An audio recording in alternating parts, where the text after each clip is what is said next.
Hello guys, in this video as I promised I will be discussing a step-wise approach to arterial blood gas analysis.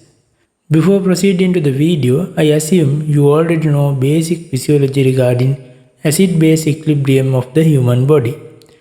This video will show you an easy and a convenient approach to analyze ABG reports. As you know, ABG is very important investigation in critically ill patients at ETUs and also in intensive care units. But without knowing correctly interpret ABG reports, this investigation will be useless. So, before we proceed further, these are the normal values of the parameters in the ABG report. The normal pH value ranges from 7.35 to 7.45. The PaCO₂ value ranges from 35 to 45 and the bicarbonate values range from 22 to 26 and anion gap is usually 12 plus or minus 4. You can see the other values as well. Now let's know the basic steps of ABG analysis. Step 0. History and oxygenation. Step number 1. Acidemia or alkalemia. Step number 2. Whether this is respiratory or metabolic abnormality. If it is respiratory, whether it is acute or chronic, and whether the compensation is adequate. And if it is metabolic, what is the anion gap? If high anion gap metabolic acidosis, what will be the delta ratio?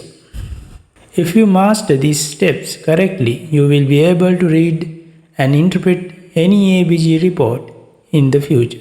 Now let's move into the steps. Step number 0. History and oxygenation. By looking at the history and oxygenation of the patient, you can take an idea about possible abnormalities in the ABG. And with the oxygenation, we can take an idea about the adequacy of the oxygenation. Now let's move into the step number 1, whether it is acidemia or alkalemia. If the pH of the ABG report is less than 7.35, it is acidemia. If it is more than 7.45, it is alkalemia.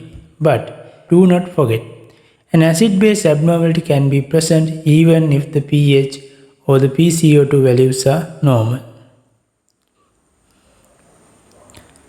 Now let's move into the step number 2. Here we analyze whether the primary disturbance is metabolic or respiratory. So, I'm going to show you an easy way to remember this. If pH is high and carbon dioxide also high, it is usually metabolic. And if it is carbon dioxide and the pH both are low, so it is again metabolic. So, usually when the pH and the carbon dioxide is either increased or both, if the both are decreased, then it is usually a metabolic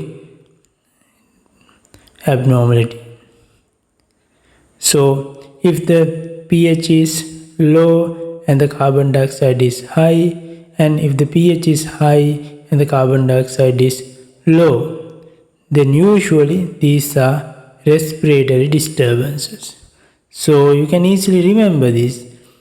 If both are increased or if both are decreased, it is usually metabolic.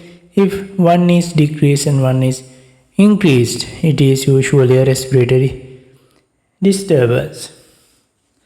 But do not forget, if either the pH or PaCO₂ values are normal, there can be mixed metabolic or respiratory acid-base disturbances. So Now let's move into the next step of analysis. So if this disturbance is respiratory, we have to analyze whether it is acute change or a chronic change. So if it is an acute respiratory acidosis, the carbon dioxide value is usually elevated with acidemia, that is pH less than 7.35. So if it is a chronic respiratory acidosis, the carbon dioxide value will be increased with normal or near normal pH value with increased bicarbonate levels, usually more than 30. So still we are in the respiratory pathway. So the next step is to assess the compensation, whether the compensation is adequate. So we can use the 1, 2, 3, 4, 5 rule, and here we use 1, 2, 4, 5 multiplication in each situation.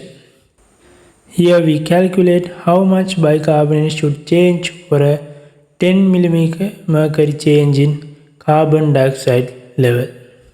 Now to test what we have learned so far, let's move into an example. Here is our example number 1. A 3-month-old baby develops an increased work of breathing. His medical history is significant for prematurity and chronic lung disease, and his home medications include hydrochlorothiazides and spironolactone. So this is the ABG report.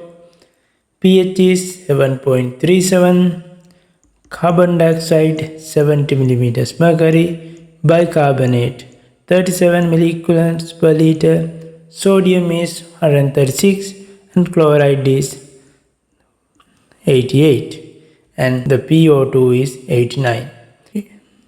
So now let's move into the steps. So the first one is the history and the oxygenation. So from the history, it is very easy to identify this baby is having a respiratory disorder. So this should be an respiratory abnormality. So you can see the carbon dioxide value, it is elevated. The normal range is 35 to 45. So this is 70. So it is, you can see a lot of carbon dioxide trapped in the body. So it is so that may have caused the acidosis in this ABG report. So but the pH shows the 7.37. That is because they have undergone some sort of compensation. Now let's see how much compensation is undergone. So another thing is, if you follow the steps here, the first one is the oxygenation and the history, whether this is acidic or alkalosis. This is close to this shows normal pH, but from the history and the parameters given, this is clearly acidosis and it is respiratory acidosis. If it is respiratory acidosis, then we have to analyze whether it is chronic or acute. So as I discussed earlier, if it is an acute change, so there should be elevated carbon dioxide value with low pH. So but in chronic respiratory acidosis, as you remember, there is near normal or normal pH. So that is due to renal compensation. So this is clearly a chronic respiratory acidosis. So now let's see whether the bicarbonate compensation is adequate. So when this is respiratory, this is chronic respiratory acidosis. So we have to use the formula number 4. That is here, this one. This is the formula that we should use for the calculation. So here the carbon dioxide value is it is 70. So the answer is around 36. So this is the bicarbonate amount is 37. So there's adequate compensation. So this is chronic respiratory acidosis with metabolic compensation. Now let's move into another example. So after being left unsupervised, a 2-year-old boy is found by his parents in the family garage near an open bottle of antifreeze, that is engine coolant. He is minimally responsive and has the following laboratory values. So from the history you can identify the baby was well before this incident and no history of respiratory disorders. So this is he has intoxicated with the cool engine coolants. So this is more towards the metabolic abnormality. So pH is 6.83, that is acidic. So and the carbon dioxide is 40, which is near in the normal range, and bicarbonate is 6, that is far less than the normal range. So this is metabolic acidosis, and if it is metabolic acidosis, we have to find the anion gap. So now let's move into the next step of our ABG analysis. So anion gap is usually for the determination of unmeasured anions in the body. So anion gap is calculated by subtracting bicarbonate and chloride anions from the sodium ions. So the cations minus the anions. So the anion gap. So usually the normal anion gap is 12 plus or minus 4, that is 8 to 16. So there are two entities, the high anion gap metabolic acidosis or else HAGMA, and normal anion gap metabolic acidosis, that is NAGMA. So when we move into the HAGMA, so these are the causes that usually cause the high anion gap metabolic acidosis. So the cat mud piles is a mnemonic to remember the causes for HAGMA. So I will tell few of the important causes for HAGMA. So the carbon monoxide intoxication, cyanide intoxication, and when there is congenital heart failures, and also paracetamol overdose, and the metabolic conditions like diabetic ketoacidosis, alcoholic ketoacidosis, and methanol intoxication. So from this cat mud piles mnemonic we can learn reasons for high anion gap metabolic acidosis. For the normal anion gap metabolic acidosis, can use the mnemonic KH, the C for chloride, A for acetosolamide or Addison's disease, and G for GI losses, that is from diarrhea, vomiting, enterostomies, fistulae, and ileostomies, and E for extra, that is renal tubular acidosis type 1. You can use the used Krebs mnemonic as well. So there's another entity called low anion gap. When there's low anion gap, that is the decrease in unmeasured anions. So the unmeasured anions such as albumin can be low in various disease conditions, and also due to the dilution these unmeasured anions can be low. So another reason is increase in the unmeasured cations. So when the cations are also high, there can be low anion gap. So the conditions that will increase the calcium such as multiple myeloma and hypercalcemia, and increase magnesium levels in hypermagnesemia, and also sometimes with the increase of lithium ions. So previously we talked about the respiratory compensation. Now if we want to calculate the metabolic compensation, we can follow the following rules. So if there is metabolic acidosis, the expected carbon dioxide values is calculated from the Winter's rule, that is 1.5 into bicarbonate values plus 8 plus or minus 2. If it is metabolic alkalosis, the expected PaCO₂ values is calculated using the 0.7 plus 20 rule.